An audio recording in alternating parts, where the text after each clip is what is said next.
Ok.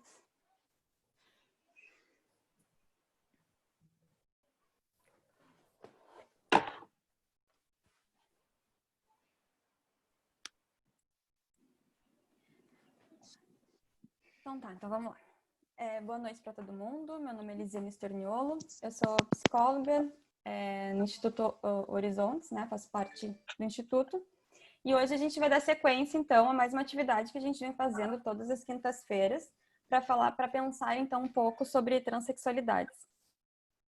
Acho que a Renata, antes da gente continuar e passar o formato da nossa atividade de hoje, acho que a Renata quer falar algumas coisas, isso? Isso. Pode. Depois, se a Paula puder traduzir para o Francisco, porque algumas coisas eu sei que ele talvez entenda, outras não. Então, boa noite a todos. É um prazer, mais uma vez, estarmos aqui, uma quinta-noite, reunidos, para debater um tema tão importante, tão interessante, tão necessário também, que é o tema das transexualidades. E eu quero, em nome de toda a Horizontes, agradecer muito a Eva e ao Francisco por terem aceitado esse convite para conversarem conosco hoje. E eu tenho certeza que vamos ter mais uma noite muito rica de debates, de estudo, enfim, né? As apresentações de ambos a Lisiane vai fazer logo em seguida melhor. Então, meu agradecimento profundo à presença de vocês aqui. Eu quero agradecer a todos que estão nos assistindo mais uma vez e agradecer também, mais uma vez, a essa equipe que trabalha super empenhada para que os eventos aconteçam. Natália Vieira, Kimberly Fernandes, Lisiane Storniolo, né, que tem estado aqui conosco todas as quintas e feito com que os nossos eventos deem certo. Lembrando que essa atividade, ela é uma atividade preparatória para a nossa jornada, que acontece nos dias 4 e 5 de setembro, que era para ter acontecido em maio, de forma presencial, e agora passou a ser online, e vai contar com duas convidadas também, muito próximas, muito da casa, né, da Horizontes, que são a doutora Letícia Fiorini e a doutora Patrícia Alcolombre, entre outros convidados, como o doutor Sérgio Leucovitz, o doutor Gley Costa. E aí já aproveito para, depois a Lisiane fala um pouquinho melhor, segunda nós temos outra atividade preparatória, falando sobre paternidade com o Sérgio, né? Então, assim, eu quero mais uma vez só agradecer, não me deter muito nos agradecimentos, mas eu tenho achado importante sempre fazer no início para que todos escutem, né, a importância dessas pessoas que estão conosco. Então, bom trabalho, obrigada. E fecho meu microfone aqui. Lisiane. Os convidados vão falar 20 minutos cada um. A gente pede que mantenham os microfones desligados. E depois a gente vai abrir para as perguntas. Nas perguntas, vocês podem levantar a mão, quem quiser falar, ou também fazer perguntas pelo chat. Do chat, a gente vai perguntar o que a gente dá conta de perguntar, que nem sempre consegue contemplar todo mundo. Mas das perguntas e das mãozinhas que ficam levantadas, a gente consegue, normalmente, tem conseguido chamar todo mundo para falar, né? Yo quería avisar e invitarlos que COUAP, de la Asociación Psicoanalítica Argentina, que yo soy miembro enlace, estamos organizando 3 encuentros. El primero va a ser el viernes 28 de agosto. Son 3 viernes consecutivos. El primero es el 28 de agosto y los otros 2, el primero y segundo viernes de septiembre, de 14 a 15:30 de Argentina. Y vamos a hablar de temas de diversidad y género, salud mental y género, y construcción de la identidad de género en los niños. La invitación es gratuita, así que estén atentos. Y yo voy a estar el próximo martes, 11 de agosto, a las 11 horas de Argentina, en la Asociación Psicoanalítica, también gratuito, en una mesa sobre la pulsión. Yo voy a hablar sobre la pulsión y el otro. Así que si se quieren anotar, tienen que entrar por la página de la Asociación Psicoanalítica Argentina y es gratuita la actividad.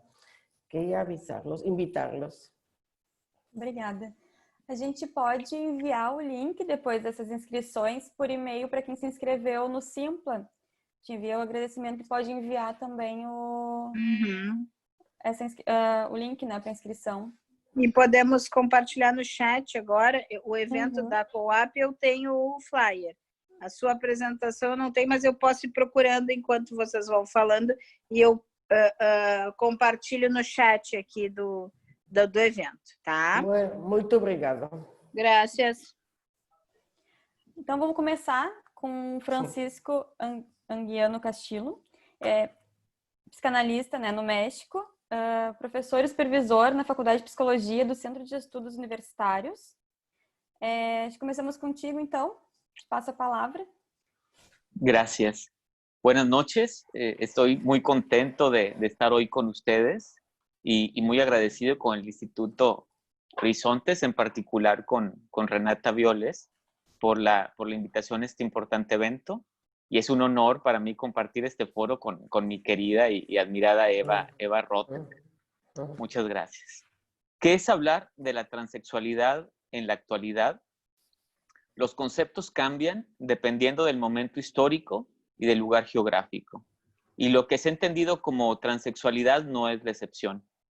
Travesti, travestido, transexual, transgénero, trans, sus connotaciones, definiciones y significaciones mutan junto con el contexto en el que se nombran.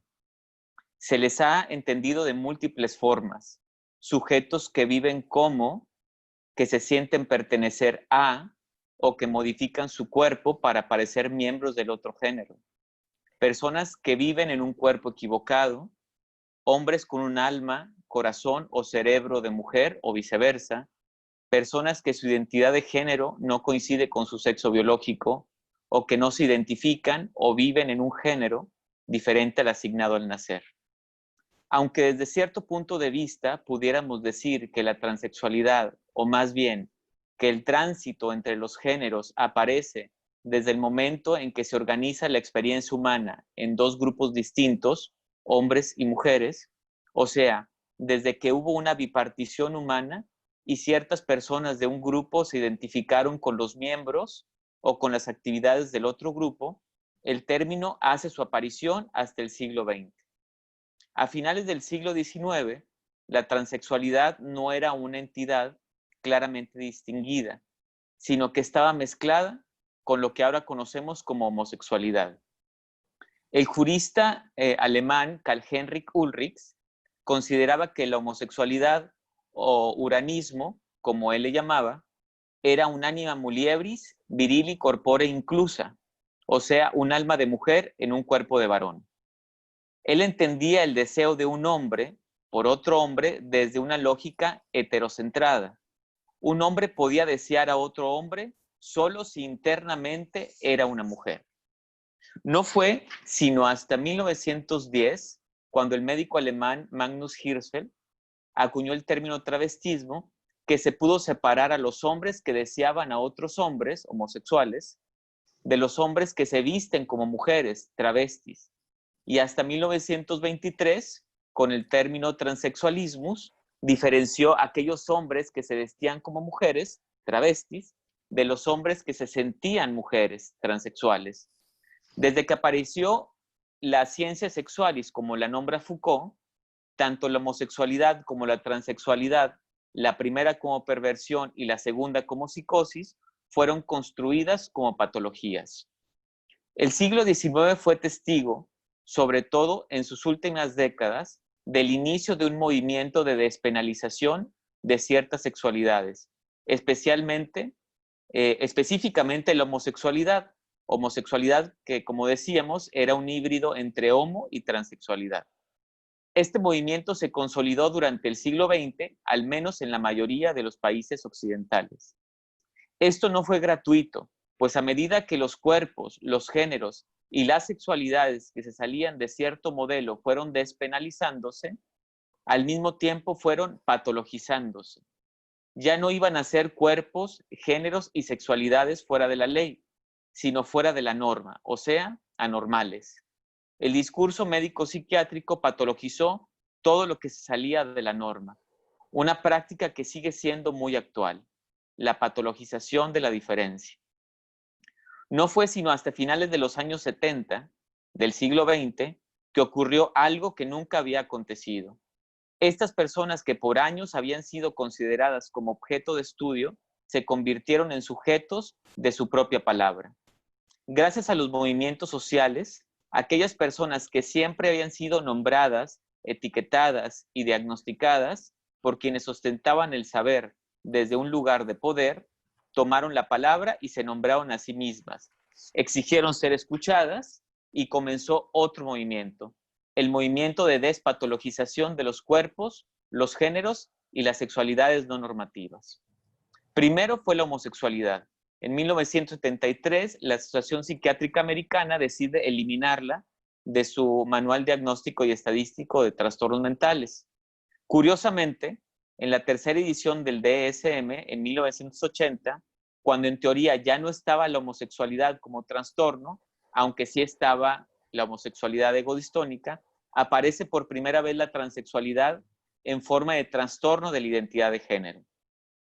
Esta se convirtió en la siguiente edición, en 1994, en trastorno de la identidad sexual y finalmente como disforia de género en la última edición del 2003. De una manera similar ocurrió con la Organización Mundial de la Salud y su clasificación internacional de enfermedades. Al momento de eliminar la homosexualidad en 1990, aparece la transexualidad en su lista.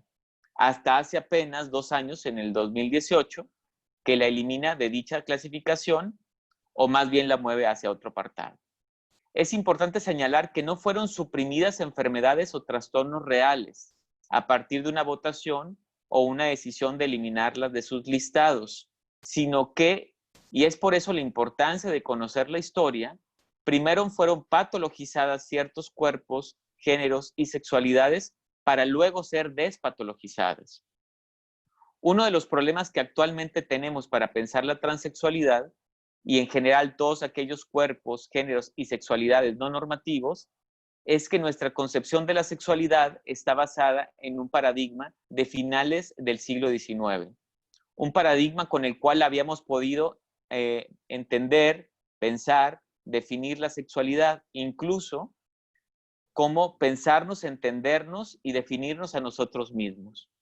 Este paradigma ha dictado que solo existen 2 sexos, hombre y mujer, que uno, el hombre, es superior a la mujer, que a cada uno le corresponde un cierto comportamiento de género y que ambos se complementarían en un acto genital, teniendo como único fin la procreación. Todo esto asumido como un hecho natural. ¿Cuál es el problema con este paradigma?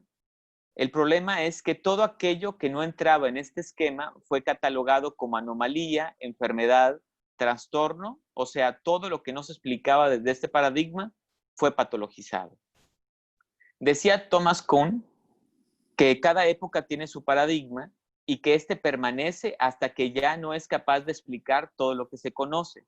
Por lo tanto, se tiene que crear otro paradigma que sustituya al paradigma anterior y es ahí cuando se produce una revolución científica. En el caso de la sexualidad, el paradigma heteronormativo ya no es suficiente para entender la pluralidad de cuerpos sexuados, la diversidad de identidades y comportamientos de género y el polimorfismo de deseos, identidades y prácticas sexuales humanas. Al menos ya no es suficiente para entenderlos de una manera incluyente. En 1984, la antropóloga norteamericana Gail Rubin, en su artículo Reflexionando sobre el sexo, notas para una teoría radical de la sexualidad, decía que había una ausencia de un concepto de variedad sexual benigna. Me parece que esa ausencia fue cubierta años después con el concepto de diversidad sexual. y más específicamente como diversidad corporal, sexual y de género. Este concepto abre la posibilidad de ver no solo una forma o dos de presentación de cuerpos, de géneros o sexualidades, sino da lugar a la gran variedad de cuerpos sexuados y las múltiples formas de manifestar la sexualidad y el género en el ser humano, particularmente cuerpos, sexualidades y géneros no normativos. Personas que salen de las fronteras de los cuerpos diádicos, heterosexuales y cisgéneros. De esta forma, la diversidad sería el nuevo paradigma. ¿Cómo podemos pensar la transexualidad desde este nuevo paradigma? Primero, es plantearnos si el término más adecuado sería el de transexualidad. Aunque ya casi no es empleado, el término transexualismo queda descartado porque el sufijo ismo indicaría que estamos ante una doctrina, sistema, escuela o movimiento que no es el caso. Y es por eso que no es homosexualismo, ni lesbianismo, ni transexualismo, sino homosexualidad, lesbianidad, transexualidad.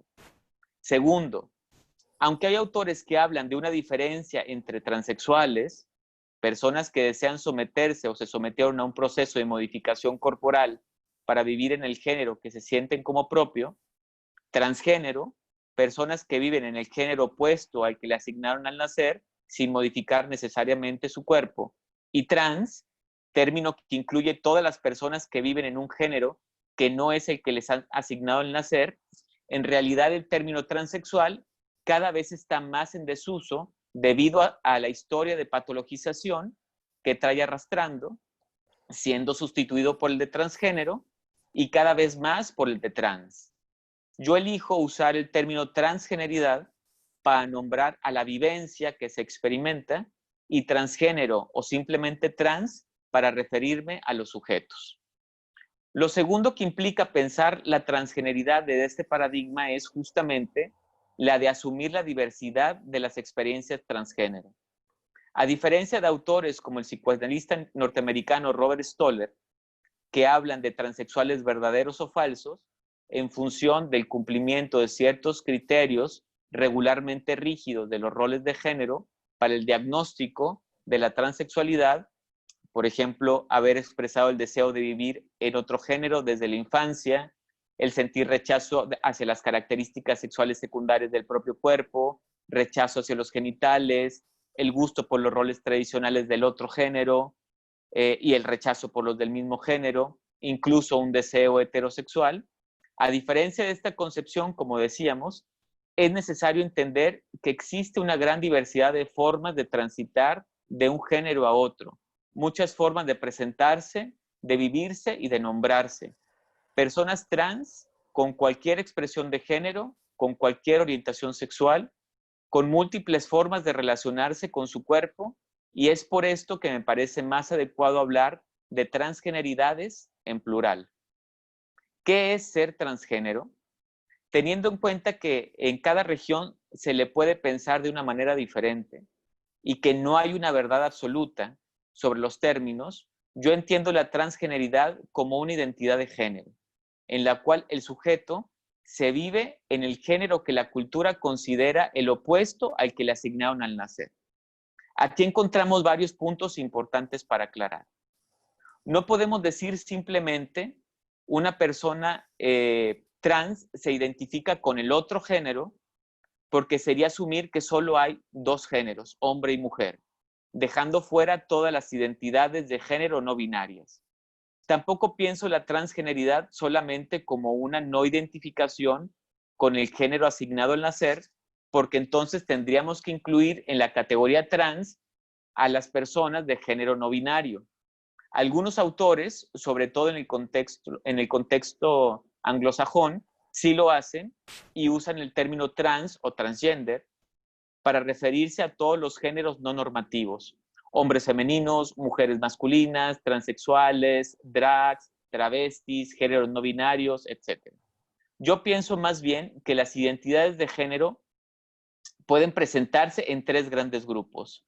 Cisgéneros, personas que se identifican con el género asignado al nacer; transgéneros, personas que se identifican con el género que su cultura considera el opuesto al asignado al nacer, y géneros no binarios, personas que no se identifican como hombres ni como mujeres. Aunque no sea el tema de la charla de hoy, me parece que es importante mencionar la importancia de los géneros no binarios por varias razones. Primero, hace una denuncia a nuestro pensamiento binario, pues ante alguien que dice no identificarse como hombre ni como mujer, muchos de nosotros pensamos lo siguiente: si no es hombre ni es mujer, entonces no es nada.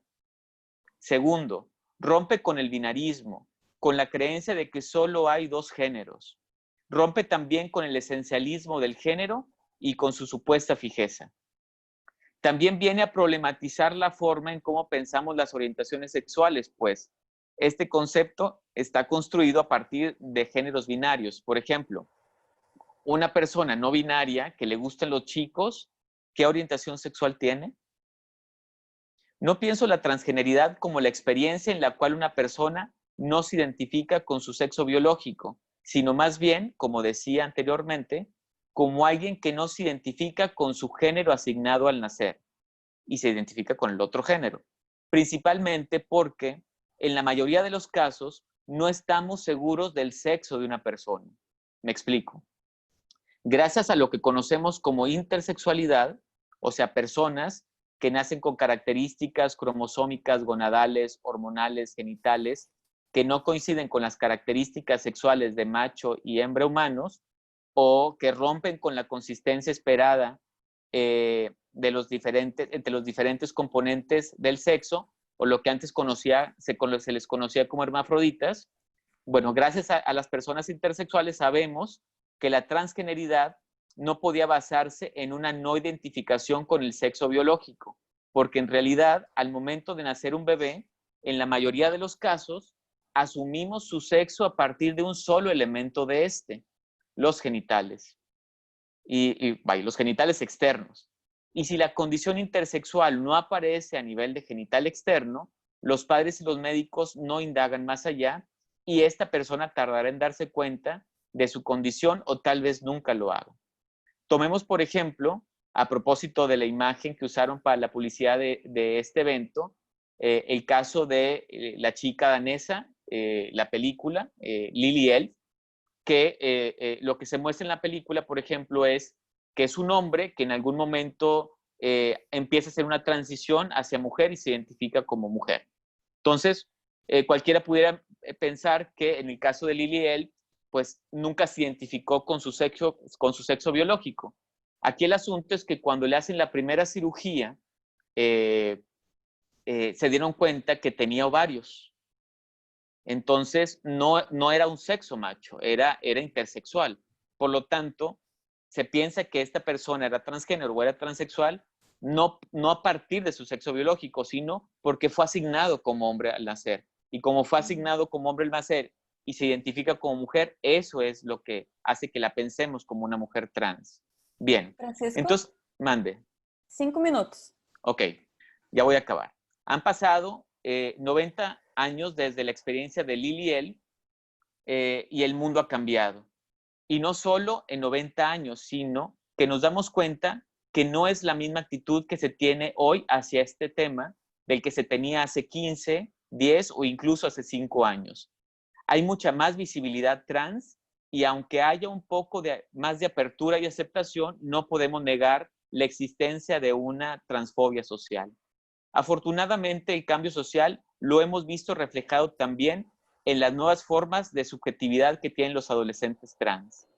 Aunque entenderse y asumirse como trans solo se logra tras un proceso difícil y una dolorosa transición que también tienen que pasar los padres, familiares y amigos cercanos, cada vez menos chicos y chicas viven su transgeneridad como patología, lo cual es un logro inmenso.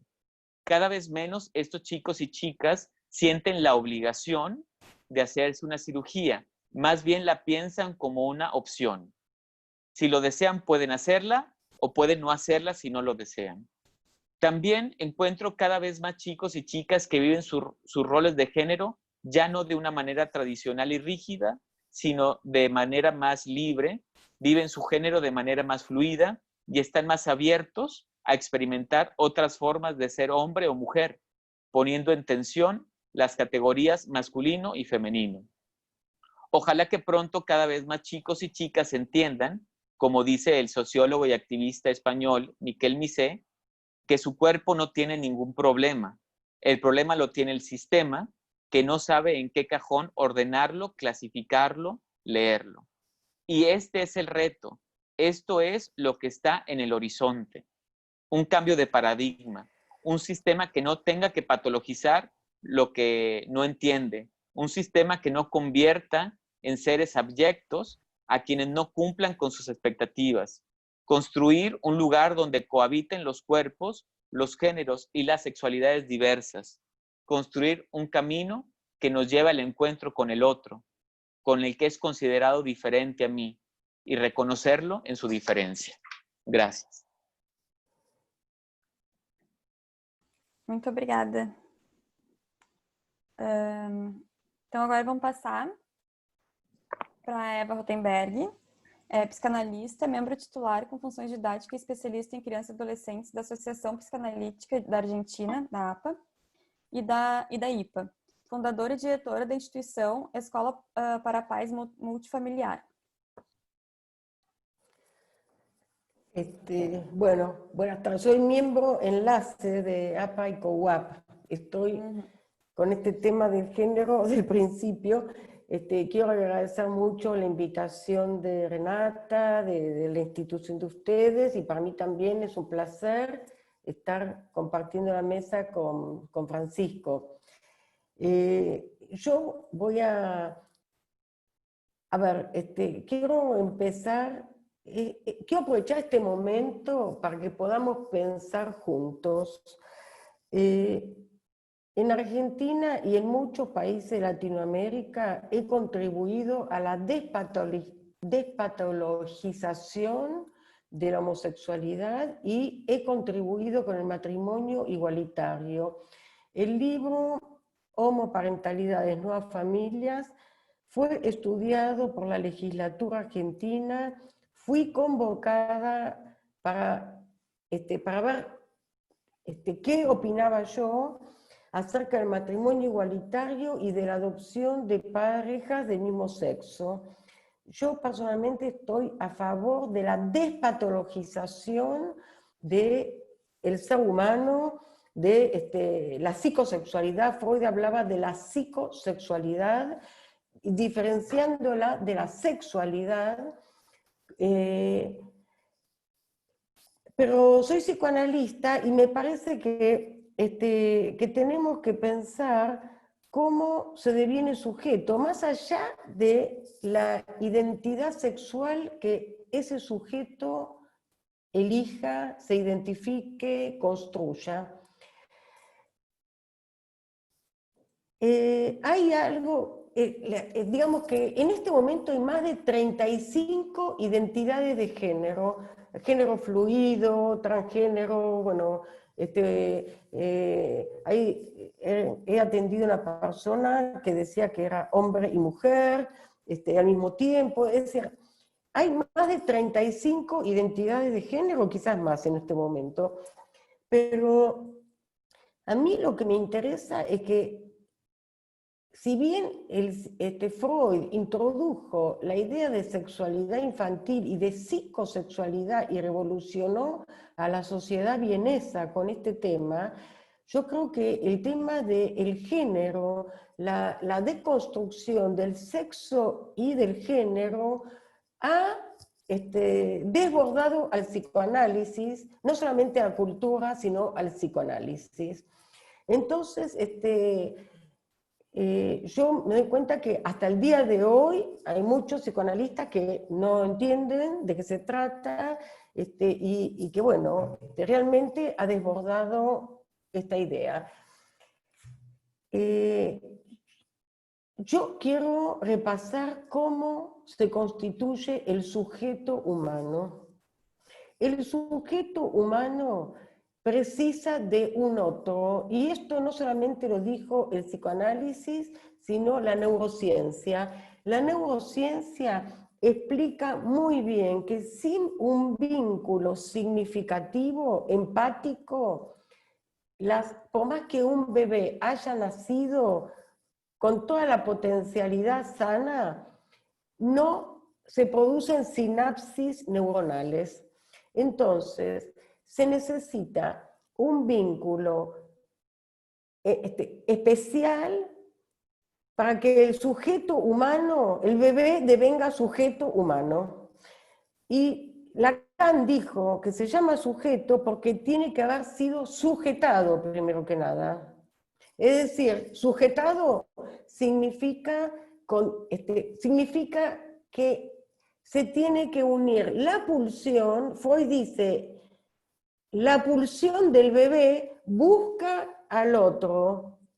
Pero Laplanche dice, ¿qué pasa? No, Laplanche dice, la mamá despierta la pulsión, la mamá o papá, despiertan la pulsión del bebé. Ahora, yo trabajé 15 años en los neuropsiquiátricos Borda y Moyano y 9 años en el hospital de niños, y he visto mamás y papás que no responden a la pulsión del bebé. El bebé tiene hambre y he visto mamás y papás que no responden, no reaccionan, no alimentan, no lo miran. Entonces, yo he ampliado lo que se llaman las funciones parentales. Lo que se llamaba función materna y función paterna, yo lo denominé función de terceridad y función de sostén. Y Jessica Benjamin utiliza el concepto de reconocimiento, que yo lo incorporé. Es decir, que no solamente está la función de sostén y la función de terceridad, sino también la función de reconocimiento. Pero no son las únicas funciones parentales. Las funciones parentales son más amplias y voy a nombrar algunas funciones parentales que ustedes las conocen porque las han desarrollado distintos profesionales, pero lo que no se dieron cuenta que son organizadores del psiquismo del bebé. Por ejemplo, Bowlby con la necesidad de apego seguro. Lacan, bueno, Freud dice que al principio todo es ello es pulsión. El yo es una instancia que se va separando del ello, pero se va separando del ello y se constituye bajo ciertas condiciones que las va a explicar mejor Winnicott, donde se necesita madre o padre, no importa el sexo biológico, eso ya lo expliqué muchas veces, en muchos trabajos, en muchos libros, pero que cumplan esas funciones de sostén, de terceridad, de reconocimiento, de la mirada. Lacan, con el estadio del espejo, explica la metáfora de que el yo se construye de manera imaginaria. ¿Por qué? Porque Lacan dice, si la mamá con el bebé se para frente al espejo, en un bebé entre 6 meses y 1 año y 8 meses, el bebé va a hacer actos de júbilo, es decir, de alegría. ¿Me comprenden los brasileros o voy muy rápido? ¿Me comprenden? Bueno, entonces, si el bebé y la mamá se paran frente al espejo, el bebé entre los 6 meses y el año y 8 meses, el bebé va a hacer gestos de alegría. ¿Por qué? Lacan dice, porque el bebé cree que está en el espejo. Con esa metáfora, Lacan explica que el yo se constituye de manera imaginaria a partir de la mirada del otro. Y yo también digo que esa metáfora nos muestra que el yo se está integrando. ¿Por qué? Porque si el bebé hace gestos de júbilo, es porque se está diferenciando de la mamá. Yo he atendido niños con diagnóstico de autismo que le dije a la mamá que se pare con su bebé de 1 año y 8 meses frente al espejo y el bebé parece ciego, como que no ve nada. ¿Por qué? Porque no hay un yo, no se ha constituido el yo. El yo se constituye a través del vínculo significativo con un otro. Entonces, las funciones parentales yo las desarrollé ampliamente en varios libros, en varios trabajos científicos, y si bien la multiplicidad de identidades de género ha sorprendido al psicoanálisis, ha sorprendido a la cultura, hay algo que permanece fijo, que es la necesariedad de un vínculo significativo para que el psiquismo del niño se constituya. Entonces, yo creo que así como Freud dijo, explicó que lo podemos cuestionar, porque a mí no me gusta poner diagnósticos, pero él pudo diferenciar qué caracteriza a la histeria de la neurosis obsesiva, de la fobia, que en este momento podemos cuestionar todo esto.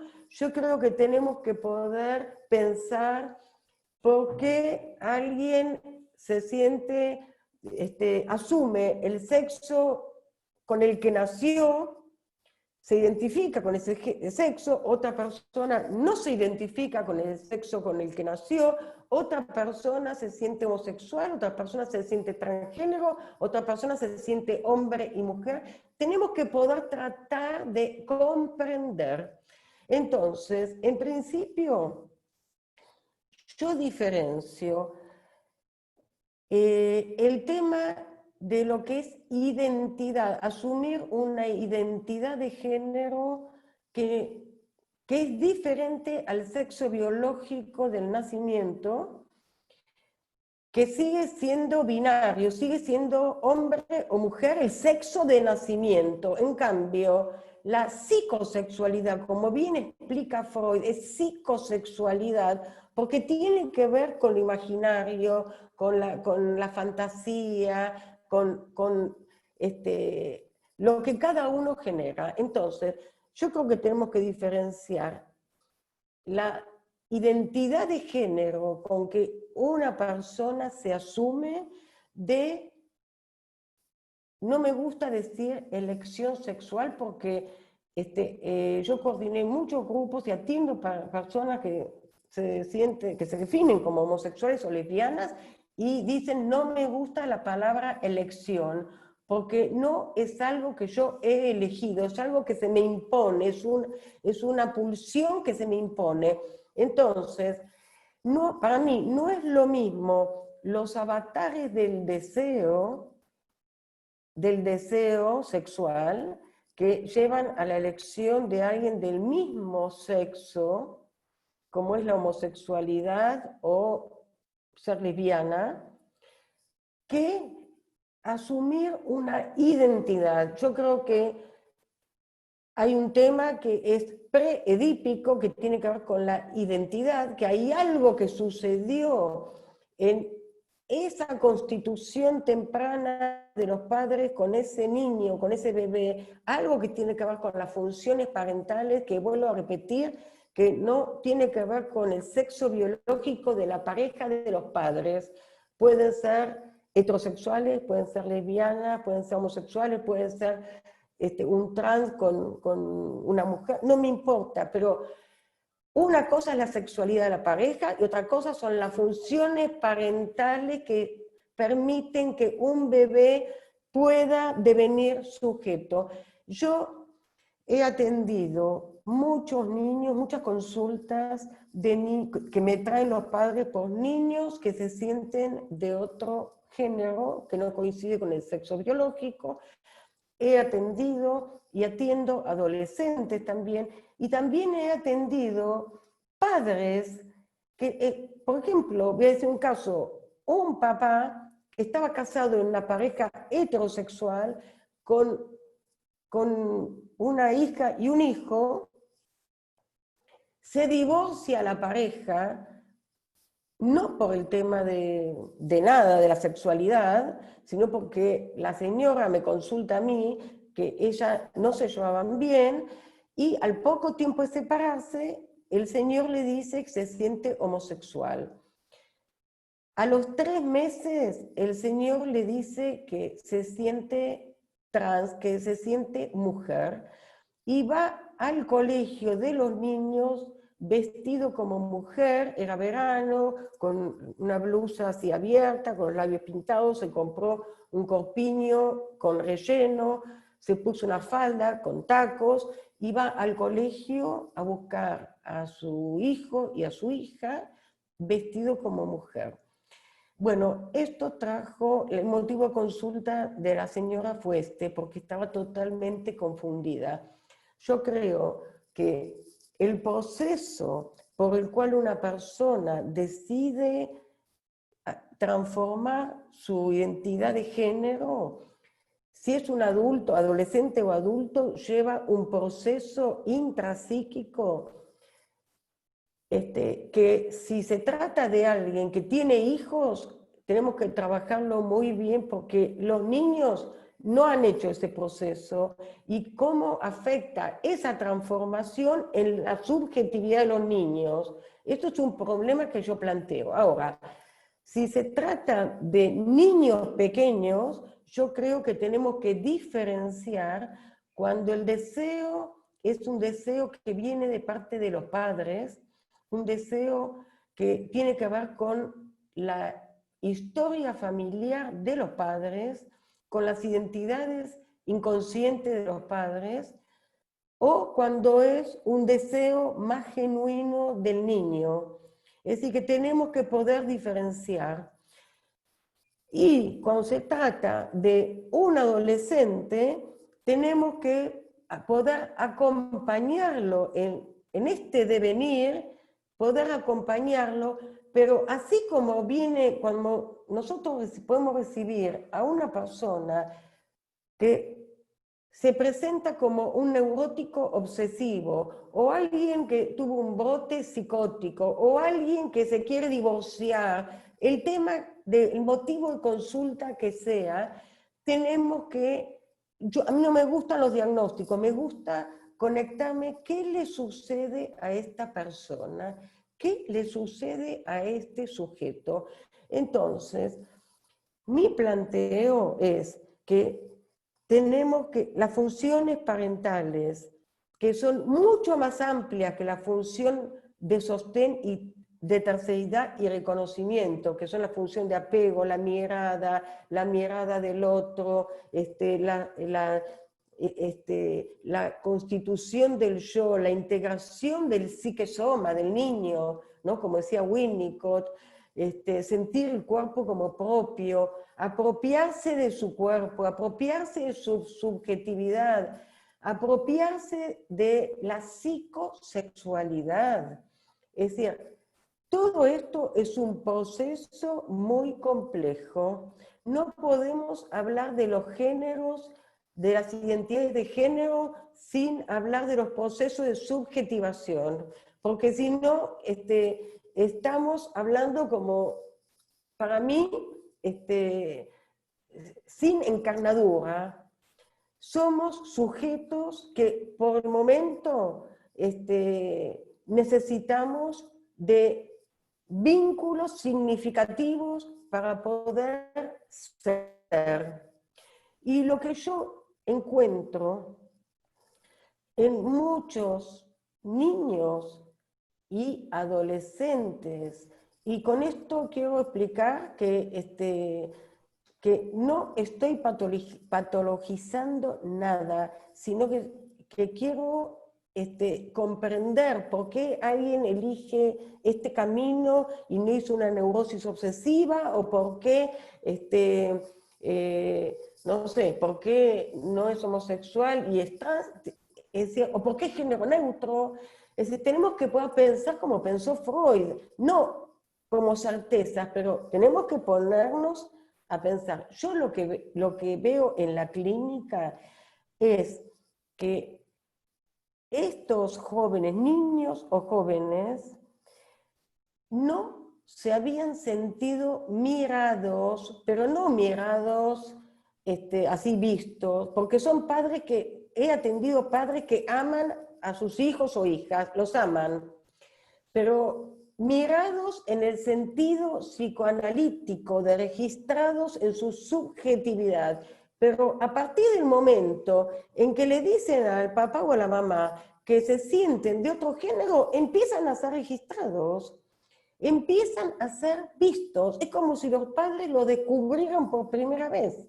Entonces, a partir de que dicen que se empiezan a sentir del género diferente al sexo con el que nacieron, los padres empiezan a consultar, empiezan a preguntarse, a veces se sienten culpables, empiezan a registrar a ese hijo o a esa hija.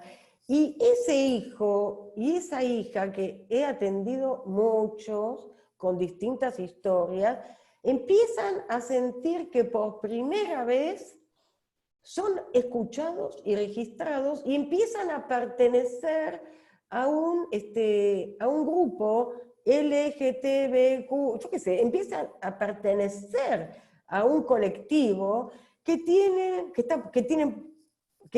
lugar político, que tienen un reconocimiento social, que tienen un reconocimiento cultural y que quizás no lo tenían en su familia, pero no por falta de amor, por temas de fallas en las funciones parentales.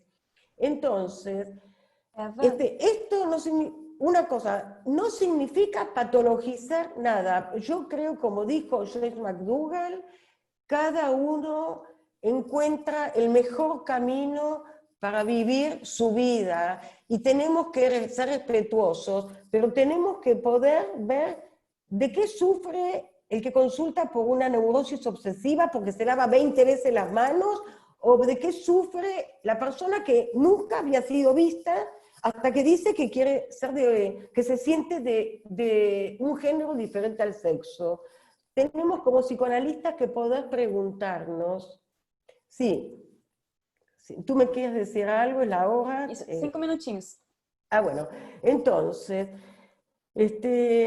a mí me parece que esto, yo tuve muchos problemas en la Asociación Psicoanalítica Argentina, en todos los congresos, porque yo empecé a registrar que la homosexualidad no era perversión y que mucha gente que no se asumía del mismo sexo biológico con el que había nacido era mucho más sana y más respetuosa con los hijos que muchos heterosexuales.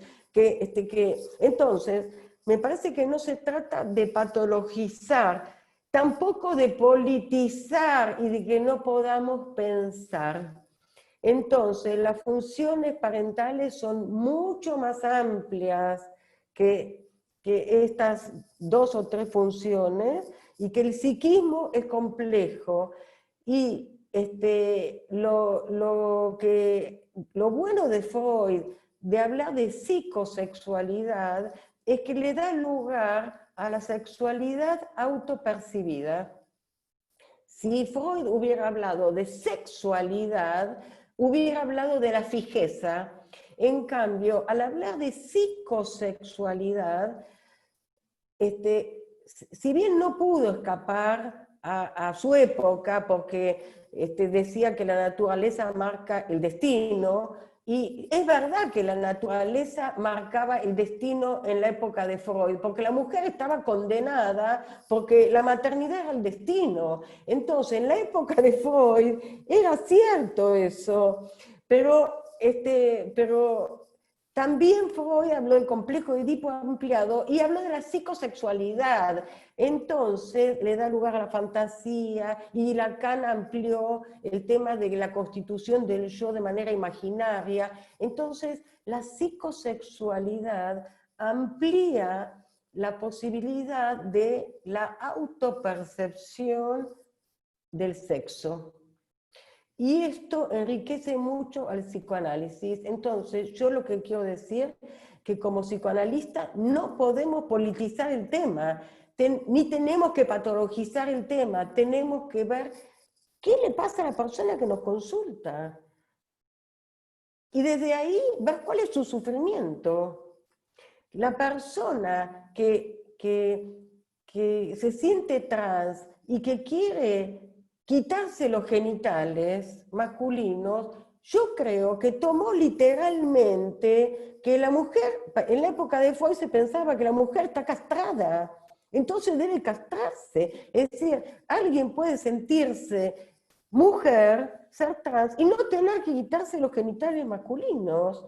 Es decir, que me parece que tenemos que dar lugar a la psicosexualidad autopercibida, pero tenemos que conectar, darle mucha importancia a las funciones parentales en el encuentro con la pulsión del niño, porque la pulsión sin el encuentro con el otro, las neuronas no se conectan, y esto lo demuestra la neurociencia. Yo atendí en el hospital de niños un bebé que vino a los 6 meses y la mamá no reaccionaba cuando el bebé tenía hambre, y volvió cuando el niño tenía 6 años y la mamá dijo: estoy contenta, tengo un diagnóstico ahora, tiene retraso madurativo, sin darse cuenta que ese retraso madurativo lo causó ella por no responder a las necesidades del bebé. Es decir, las funciones parentales son fundamentales en el encuentro. La pulsión busca al otro, pero ¿cómo responde ese otro? Bueno, dejo aqui para el intercâmbio. Obrigada. Agora a gente vai passar para as perguntas, e eu vou explicar de novo, assim, clicando ali no participantes, na parte de baixo, vai aparecer todos os participantes e escrito levante a mão. É só clicar ali que a gente vai chamando por ali. E antes de passar, então, só para comunicar que a gente está fazendo essas atividades preparatórias para a nossa jornada, que vai acontecer dia 4 e 5 de setembro. Segunda-feira a gente tem a próxima, que é para falar sobre paternidades hoje, que é com o Sérgio Lekovics. E na quinta-feira que vem a gente tem Mulheres e Desejos hoje, que vai ser com a Maria Alejandra Rey. Agora sim, está aberto para quem quiser falar ou perguntar.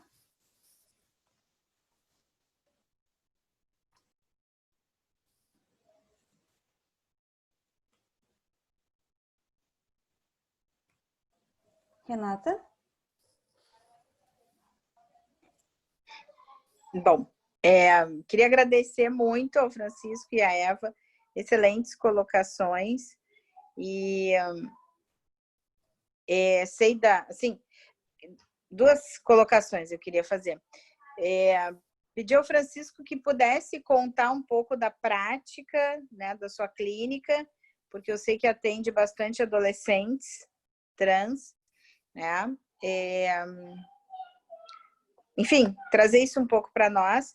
E a Eva, eu gostaria de dizer que eu achei muito importante as colocações, nesse sentido da gente ouvir, e eu acho que esse realmente é o trabalho do psicanalista, né? De ouvir aquilo que vem do sujeito e não tomar na demanda, né? No manifesto. Quando pais trazem uma criança e essa criança se diz não se identificar com o seu sexo biológico, isso pode ser, né, semelhante a um casal que está se separando, ou uma criança que não aprende a... Quer dizer, eu entendo como sintoma e que precisa ser ouvido de uma outra forma, né? Até porque existe uma questão da bissexualidade aí, dependendo da idade da criança. Bom, bissexualidade nos acompanha sempre, mas dependendo da idade da criança, né? Não tomar isso no concreto. Então, eu achei muito importante essa colocação, né, para a gente ir além do manifesto, né? A escuta psicanalítica tem que nos levar para além daquilo que foi dito. Então, inicialmente, só essas 2 colocações.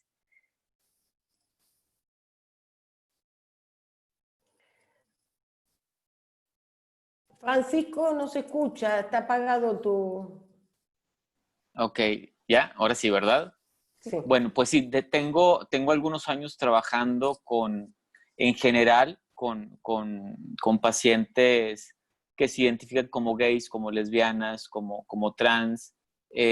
Tengo también un buen número de años trabajando con adolescentes que se identifican como trans. Y no sé, es que son muchas cosas. Me parece que una de las cosas más importantes, y lo decía un poco en lo que leía, es la gran diversidad de formas con las que se presentan los adolescentes, ¿no? Desde adolescentes que ya llegan muy asumidos como un chico trans o como una chica trans, adolescentes que llegan presentándose como no binarios, donde no se sienten hombres o no se sienten mujeres, y luego se terminan acomodando después de un trabajo terapéutico, se termina identificando como trans. A veces es al revés, a veces llegan como personas trans y resulta que se acomodan como no binarios, a veces ni siquiera como no binarios. Pienso, por ejemplo, ahora en un chico que pensaba que como se sentía incómodo con su cuerpo, pensaba que tenía que ver con una cuestión trans y finalmente no. O sea, se da cuenta que es un chico que es femenino y hasta ahí, ¿no? O pienso en otro chico que llega a consulta y que se presenta como no binario y después de de un buen número de sesiones o de algunos meses, algunos años, se termina colocando mejor como un chico trans y se acomoda como las cosas en su vida, ¿no? Entonces, una es esta, la gran diversidad. También encuentro que a diferencia de lo que pasa con personas, estoy generalizando obviamente, pero a diferencia de lo que pasa con adultos trans, me parece que los jóvenes o los adolescentes en la actualidad, y que también lo decía un poco en lo que les leí hace rato, no viven no viven los roles de género tan rígidos, ¿no? No sé, por ejemplo, antes, o personas trans, no sé, más grandes de 30, 40 años para arriba, el tema era como hiperfeminizarse o hipermasculinizarse, y ahora yo lo que encuentro con los chicos es estos roles de género mucho más flexibles, ¿no? Pienso, por ejemplo, en un chico que era un chico trans, o sea, de chica a chico, digamos, y de repente se ponía aretes y de repente se pintaba las uñas. Entonces esto los papás los volvía locos porque decían, a ver, ¿cómo? Si quiere ser hombre, ¿por qué se pinta las uñas? ¿Por qué se pone aretes? Y él decía en sesión, pues es que esto no me hace menos hombre, ¿no? Entonces, habla también un poco de cómo los roles de género a nivel social se han flexibilizado y eso también viene y impacta en la subjetividad de los mismos chicos que ahora se identifican como trans. Eh, Siempre me parece que está el tema con los papás de tener que trabajar con ellos, porque muchas veces la demanda de los papás cuando vienen con nosotros es que nosotros les digamos si su hijo o su hija efectivamente es trans o no, o si está confundido, ¿no?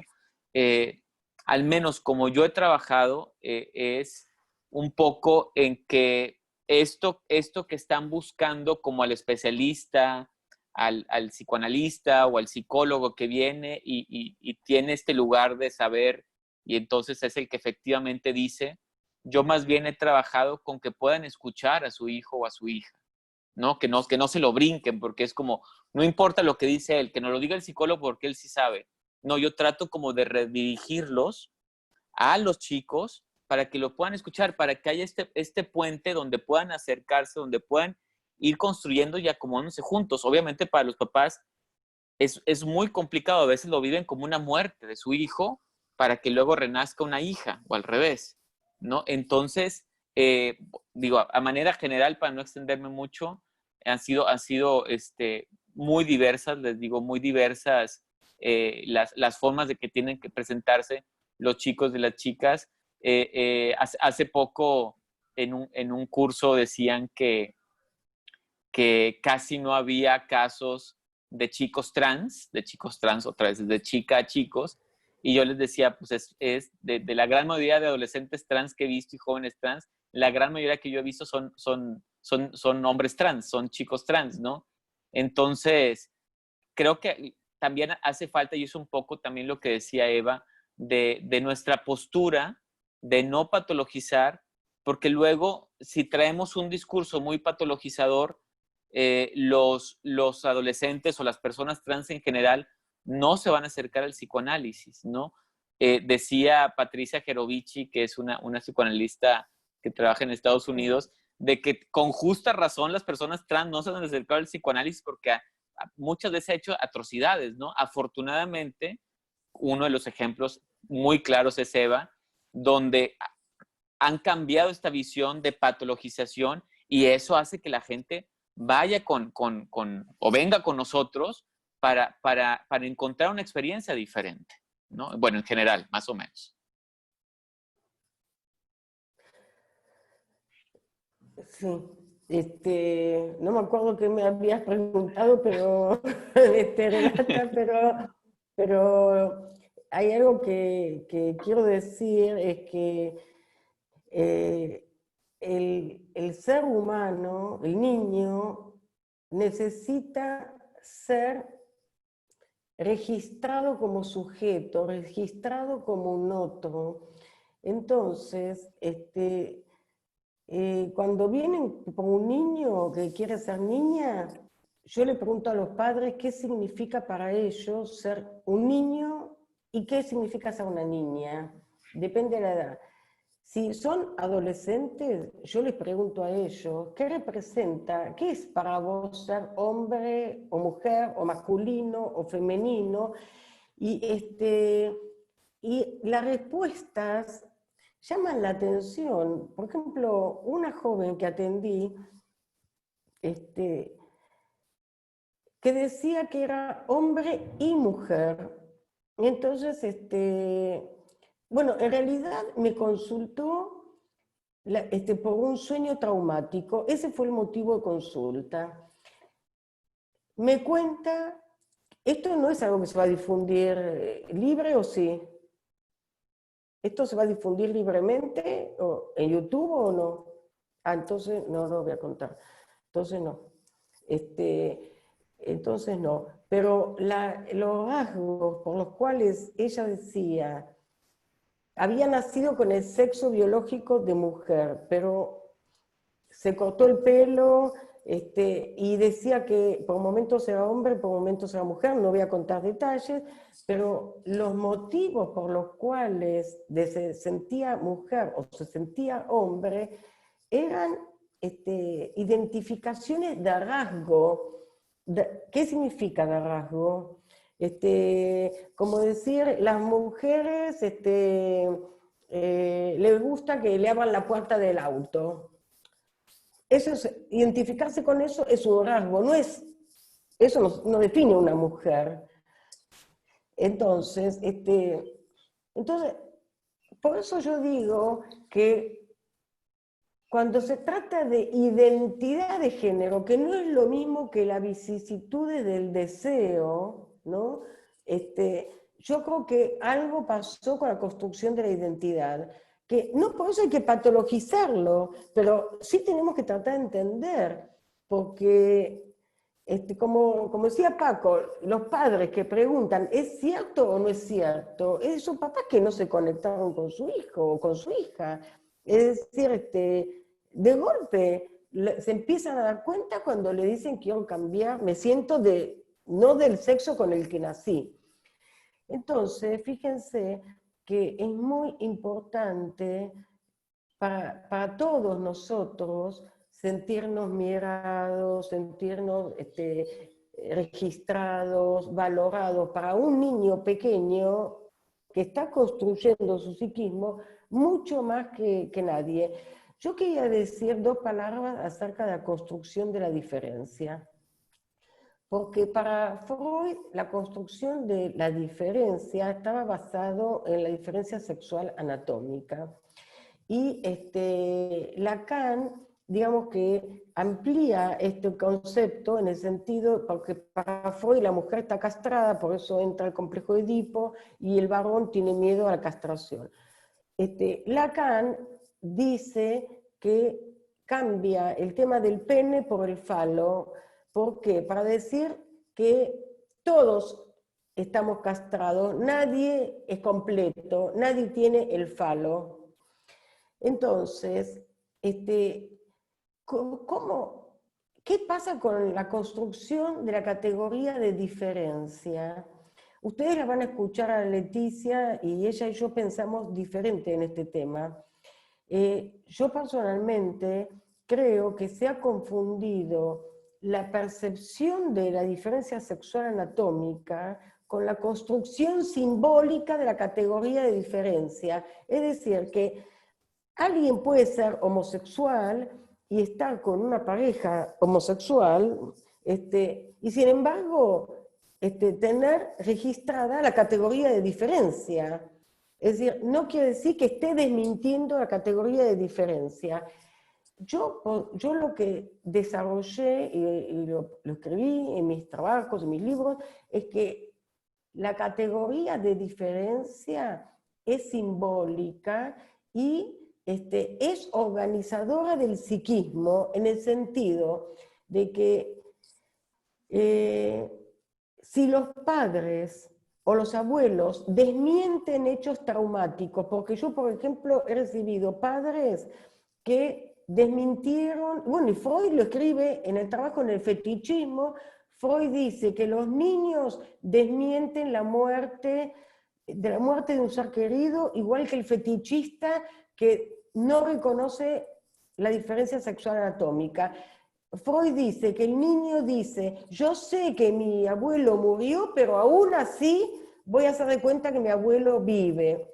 Bueno, yo lo que descubrí en la clínica, como descubrí tantas cosas y las fui pensando, es que si los padres desmienten hechos traumáticos, conducen a que los niños desmientan, pero no necesariamente la diferencia sexual anatómica. Yo he atendido familias que me consultan porque el niño le cambia los nombres a las cosas. En vez de decir, esto es un celular, dicen, esto es, no sé, una lámpara. Y los padres no le decían nada porque querían que sean creativos. Esto es lo manifiesto. Y yo les digo, bueno, y si van al colegio y a una amiguita le dicen, vos sos una jirafa, porque eso es creativo. Entonces, ahí se dieron cuenta. Es decir, que la construcción de la categoría de diferencia es un organizador psíquico donde marca la diferencia generacional, la diferencia sujeto y el otro sujeto, y no necesariamente que haya alguien homosexual quiere decir que desmiente la diferencia sexual anatómica. Leticia dice que lo más enigmático para ella es cómo se construye la categoría de diferencia. Para mí, la categoría de diferencia, que es un organizador psíquico, se construye si los padres o abuelos y en otras generaciones no se desmienten hechos traumáticos y no necesariamente, es decir, se tiene que desmentir. El fetichista desmiente o busca un fetiche, pero no porque no perciba, sino porque hay algo que sucedió en la otra generación o en 2 generaciones. Entonces necesita un reaseguro emocional para sentirse acompañado. Entonces me parece que tenemos que complejizar la teoría psicoanalítica, tenemos que complejizar, y yo creo que la construcción de la categoría de diferencia es simbólica, no es perceptiva, es simbólica y es un organizador del psiquismo, porque hay padres que sienten a los hijos como si fueran amigos, entonces no pueden cumplir funciones parentales. El que no reconoce al otro como sujeto, una madre que siente que su hija le pertenece. Yo he atendido en el hospital de niños mamás que venían con sus hijas por problemas de piel y que hijas o hijos, las bañaban, les cambiaban, no, hablaban por los hijos o hijas de 16 años. Ahí no hay una diferenciación yo y sujeto, el otro. Entonces, la categoría de diferencia no es solamente por falo o no falo, es decir, la construcción de la categoría de diferencia es un organizador psíquico simbólico. Eso es lo que quería agregar.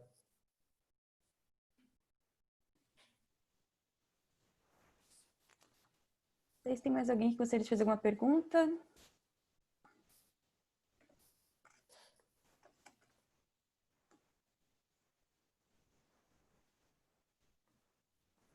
Aqui no chat a gente tem várias pessoas agradecendo, elogiando o evento também. Pedindo os contatos, né, deles. Isso. Jurenice?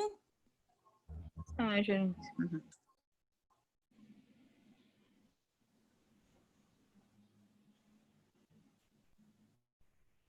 Boa noite. Boa Foi um noite. prazer ouvir o Francisco, ouvir a Eva. Eu sou uma colega de São Paulo, membro de Enlace da Sociedade de São Paulo. Gostaria de cumprimentá-los, brilhante as duas falas dos colegas. E para o Francisco, eu gostaria que você falasse um pouco mais a respeito da questão da Lili Elbe, primeira transexual, né, a fazer a cirurgia de redesignação, que você falasse um pouco da questão da descoberta dos seus ovários. Como você entende e se há interferência no caminho que ela percorreu. Creo que entendí. E em relação a Eva, eu gostaria que ela falasse um pouco mais do Édipo ampliado que ela citou. Muito obrigada. Creo que entendí, que hable sobre el caso de Lili El, de la chica danesa, ¿verdad? Sim. Sí. Sobre la cuestión de que en la cirugía tenía ovarios. Eso. Sí, ¿verdad? Sí. Ok. Hasta donde yo he investigado un poco el caso de Einar Wegener, ¿no? Que era el nombre, que es el nombre que le ponen y luego elige ella el de Lili El.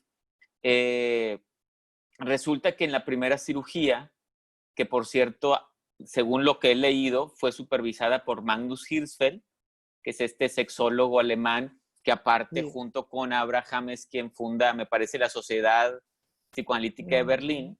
Él supervisa esta primera cirugía, se dan cuenta que tiene como unos ovarios como malformados, ¿no? Por lo tanto, se piensa como un caso de intersexualidad, antes como se le llamaba hermafroditismo.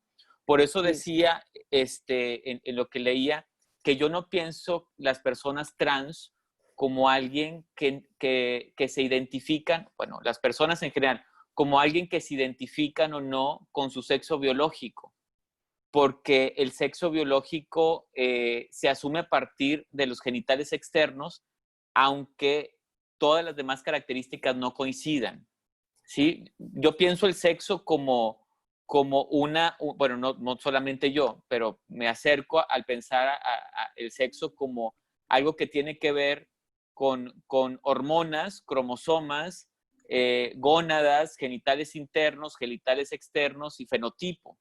Entonces, cuando no hay una consistencia en esos 6 componentes del sexo, es como se piensa como una persona intersexual, como lo que pasa, por ejemplo, en Santo Domingo, en una población que se les llama los hueve-12, que son bebés que nacen con genitales de apariencia femenina y entonces se les educa como niñas y en la adolescencia se empiezan a masculinizar y esto que parecía un clítoris crece como un pene, ¿no? Entonces, en esos casos es lo que a mí, lo que decía hace rato, me parece que eso nos abre la posibilidad de pensar el tema trans o el tema cisgénero, las personas que no son trans, como personas que se identifican o no con su sexo asignado al nacer o con su género asignado al nacer, no con la biología, no con su sexo biológico, porque como en el caso de Liliel, pues tenía pene y por lo tanto, pues era un hombre y entonces sexo masculino y resulta en la cirugía que no era así, no tenía un sexo macho, no era sexo macho, sino era intersexual, ¿no? Entonces, tampoco podemos caer en pensar de que como tenía ovarios, por eso se sentía mujer. O sea, esta cuestión biologicista también me parece que tendríamos que tener algo de cuidado, no sea ya en Argentina o en Brasil, pero al menos aquí en México, sobre todo aquí en Monterrey, hay una corriente muy fuerte de pensar la identidad de género como algo con lo que se nace. ¿Sí? En algún momento de la gestación hay un baño de hormonas que entonces hace que los niños ya nazcan con una identidad de género, que es una concepción muy biologicista, que a mí me parece muy complicado de que se pueda sostener porque que se nazca con cualquier identidad me parece difícil, ¿no? Porque los referentes sociales son los que finalmente están en juego para poderme identificar o no, ¿no? Sí. Entonces, bueno, me sirve mucho el caso de Liliel, de la chica danesa, para ejemplificar ese tema del sexo biológico, ¿no? Que finalmente para mi postura es una identificación o no con el género asignado al nacer, más allá de con la biología. Sí. No sé si contesté tu pregunta. Sí. Ok, gracias. Concordo. Yo antes de hablar del Edipo ampliado quería decir algo acerca de lo que dijiste, Paco, que nadie nace con una identidad de género ni una identidad sexual, porque no hay un yo. El yo se va construyendo, y lo que dijo Piero Lanier de la violencia primaria necesaria, es decir, que los padres identifiquen al niño, que lo miren, todas las funciones parentales de las que estuvimos hablando, el proceso de identificación es un proceso en el devenir del sujeto humano. Entonces, un niño donde no le hablan, no lo registran, nada, es un animalito, es decir, no crece como sujeto humano. Entonces, nadie nace identificado, se va, a medida que el yo se va integrando y que hay un proceso de libidinización, de encuentro de la pulsión del bebé y las pulsiones de los padres, de las funciones parentales, los niños se van identificando con el sexo de nacimiento o no, ya hablamos de la psicosexualidad. Ahora, ¿qué es el Edipo ampliado? Freud explica el complejo de Edipo, él decía que todos tenemos que pasar por el complejo de Edipo entre los 4 y los 5 años de edad. Él decía de que las nenas entran en el complejo de Edipo al ver los genitales del varón, ven que los nenes tienen pito y entonces creen que la mamá la hizo incompleta. Entonces entran en el complejo de Edipo, se enamoran del papá, esperando que el papá les dé el pito, que yo se los cuento sencillo como un cuento para niños, pero lo tienen que leer, que el papá les dé el pito que les falta. Cuando se dan cuenta que el papá no se los va a dar, se enamoran del papá y dicen, bueno, papá no me da el pito, me quedo con papá. Cuando ven que no, por la prohibición del incesto, dice Freud, van a buscar a alguien como papá. Se identifica la nena con la mamá, alguien del mismo sexo, para buscar a alguien como el papá. eso conduce a la exogamia. Freud explica así la prohibición del incesto y la salida a la exogamia. Y el varón entra en el complejo de Edipo, para Freud, cuando ve que las nenas no tienen pene, dice, tiene miedo que le corte, entonces obedece al papá, se identifica con el papá. En el varón dice que es un poco más complejo, porque la madre es el primer objeto de amor para los dos sexos, tanto para la nena como para el varón, es el primer objeto de amor, y el nene tiene que renunciar a ese objeto de amor y buscar a alguien, implica la exogamia. Después, cuando Freud empieza a hablar de la homosexualidad, en el libro Homoparentalidades yo escribo todas las posibilidades que Freud desarrolla de la homosexualidad y lo despatologiza y no lo piensa como perversión. Entonces habla del complejo de Edipo ampliado. ¿Qué significa? Significa que la nena puede identificarse con la mamá y buscar a alguien como el papá, o puede identificarse con el papá, que es del otro sexo biológico, y buscar a alguien como la mamá. Lo mismo el varón. Es decir, como que amplía y las identificaciones ya no son tan lineales. Y ahí Freud amplía, porque se lo critica mucho con el tema del binarismo. Freud hizo mucho para su época, pero dio conceptos importantes, y aparte él dijo que deja para las generaciones siguientes lo que él no pudo desarrollar. Pero él habla del complejo de Edipo ampliado, habla de la psicosexualidad, habla de la compulsión a la repetición, habla de los traumas, habla de muchos temas que él no pudo, que no le encontró la explicación, la salida. Pero bueno, el complejo de Edipo ampliado incluye las identificaciones con alguien del mismo sexo biológico y la búsqueda de otro, del otro sexo. Pero para que haya identificaciones tiene que haber funciones parentales. Vuelvo a repetir, sin funciones parentales es muy complejo.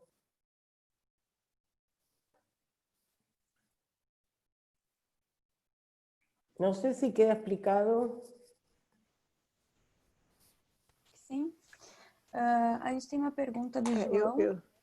Eu tinha pensado na questão, além disso que a Eva falou, eu tinha pensado na questão também da interferência, pensei no ampliado também, na questão transgeracional, transcultural, né, que é tão importante a cultura, né, e essa coisa do transfamiliar, que eu acho que essa questão do ampliado também a gente pode pensar nesses outros pontos, né, que eu citei, transgeracional, transcultural, tudo isso interfere em toda essa questão, e eu penso, quando eu penso em ampliado, eu penso nessa direção também, incluo também esses pontos.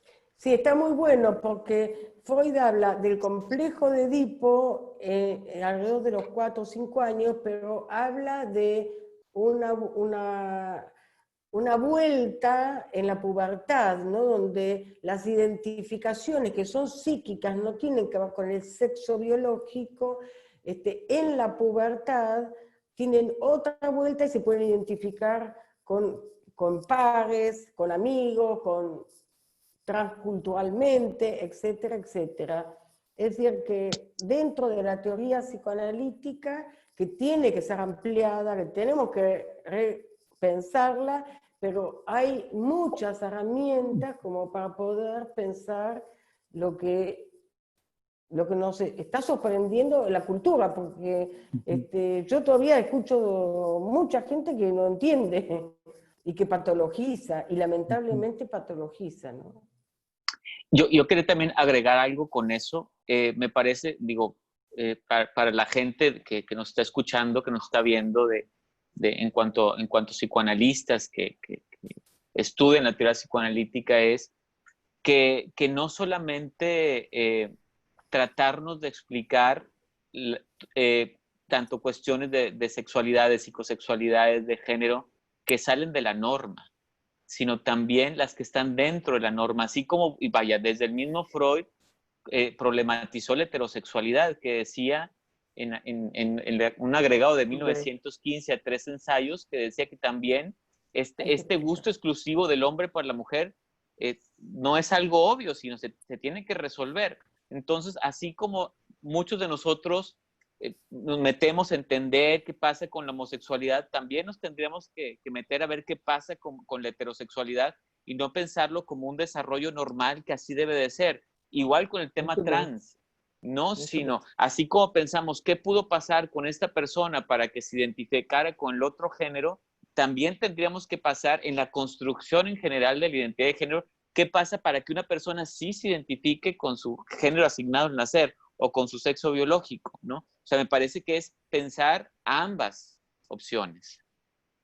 Yo personalmente quiero remarcar que cuando alguien nos consulta tenemos que pensar en cuál es su sufrimiento, porque basta de diagnósticos, basta de eso, basta de... no voy a dar detalles, pero una joven trans, la mamá la había mandado a la psicóloga de chiquita y la psicóloga estaba todo el tiempo insistiendo que tenía que tomar medicación antipsicóticos porque se había cortado el pelo y estaba indignada, ya tenía como 20 años cuando me consulta, estaba indignada porque pasó toda la infancia tomando antipsicóticos y nunca se conectaron con ella como persona. Entonces, yo creo que tenemos que conectarnos qué le pasa a esa persona o esa familia cuando nos consultan, de qué está sufriendo, qué le está sucediendo. Además, una pregunta, João escribió en el chat, y yo no sé si exactamente para Eva o para Francisco, pero quieres que hablen un poco más de la categoría de la diferencia, a partir desde el simbólico. Si está o no articulado con el otro, con el gran otro. A ver, ¿quieres decir, no se me da, ¿quieres decir algo, Francisco? Es que yo creo que va más para ti, porque como estuviste hablando del tema de la diferencia y lo simbólico. Perfecto. A ver, ustedes acuérdense que dentro de... Porque Freud escribió varios trabajos en varias épocas, pero en el fetichismo, Freud dice que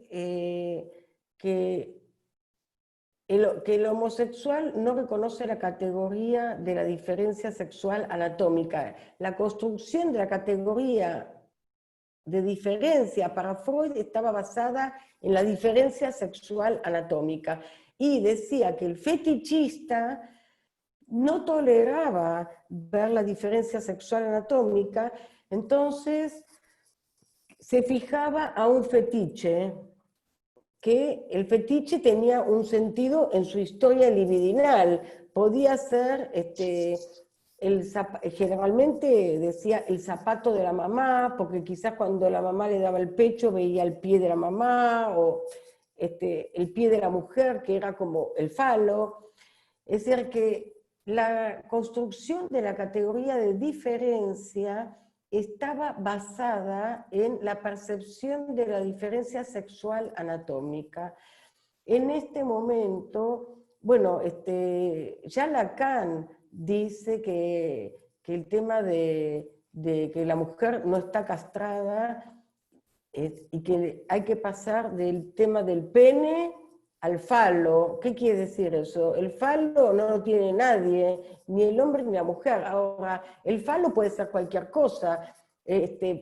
Nosotros todos conocemos hombres que salen como con mujeres, que la mujer representa un falo, porque quieren salir solamente con alguien que parezca una vedette, o el auto puede ser el falo. Es decir, algo que sientan que lo completa, que con eso están completos. Es decir, que la no completud es de todos. Ahora, ¿cómo se construye? Porque la categoría de diferencia, yo creo que es un organizador psíquico importante, simbólico, no de acuerdo a la percepción de la diferencia sexual anatómica, sino que la construcción de la categoría de diferencia, según mi punto de vista, tiene que ver con el reconocimiento de la diferencia generacional, de la diferencia de sujeto, de que el bebé no es mi propiedad, es mi hijo, pero no es mi propiedad, es un sujeto, de que aceptar la diferencia, aceptar las diferencias, es una construcción de una categoría que se construye transgeneracionalmente. Si los padres desmienten, como dice Freud en el fetichismo, cuando eran niños desmintieron la muerte del padre o de la madre y desmienten la diferencia, desmienten la realidad, algo le van a transmitir al hijo que tiene que ver con la desmentida, que no necesariamente va a afectar a la sexualidad, no, puede ser otra cosa, pero algo va a afectar la no aceptación de la categoría de diferencia.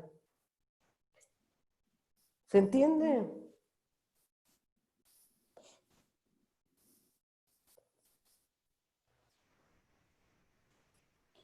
Bom, a gente já está no adiantado da hora. Vamos encaminhando então para o final. Não sei se vocês gostariam de falar mais alguma coisa, Eva e Francisco. E aí depois a gente finaliza. No entendí mucho. Que estamos terminando, si queremos decir algo para cerrar.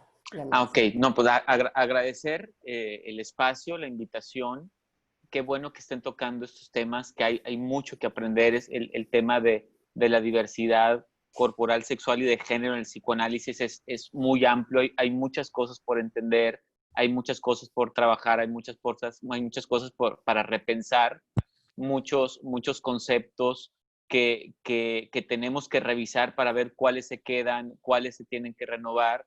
Entonces, pues bueno, agradeciendo el que un espacio como este llegue a tantos lugares y llevar estos temas para poderlos pensar mejor. Bueno, yo también agradezco muchísimo, me interesó mucho tu ponencia, Paco, y bueno, y yo lo que sí quiero remarcar es conectarse con el sufrimiento de las personas y que muchas personas, muchos sujetos, cuando se autoperciben con un género diferente al sexo con el que nacieron, empiezan a existir por primera vez, empiezan a sentir que existen para alguien, empiezan a sentir que pertenecen a una categoría, un grupo político. Es decir, el tema de la psicosexualidad es un tema que nos constituye como sujetos y como dijo Freud, no tiene que ver con el instinto, nos separa de la categoría de los animales y tiene que ver con nuestra historia psicosexual, nuestra historia con los vínculos significativos. Isso. Então tá, gostaria de agradecê-los, né, pela atividade de hoje. Nós, do Instituto Horizontes, a gente fica muito feliz assim, nas atividades e o alcance que a gente está tendo, né? Isso acho que só motiva mais com que a gente consiga fazer mais eventos neste formato. Assim. Então, vou convidar de novo para a jornada, que vai ser no dia 4 e 5 de setembro. A gente vai falar sobre os cenários femininos e masculinos. Então, vai ser trabalhado algumas questões que a gente falou hoje, mais a do evento que a gente vai fazer segunda-feira, com o Sérgio Lukovics, que é sobre paternidades hoje, e na próxima quinta-feira sobre mulheres e desejos. Então, agradecemos, muito obrigada, e nos encontramos em outros eventos também. Bueno, cuidémonos mucho con la cuarentena y esperemos poder viajar pronto. Muchas Sí. gracias. Un abrazo. Obrigada. Abrazos desde México. Hasta luego. Gracias.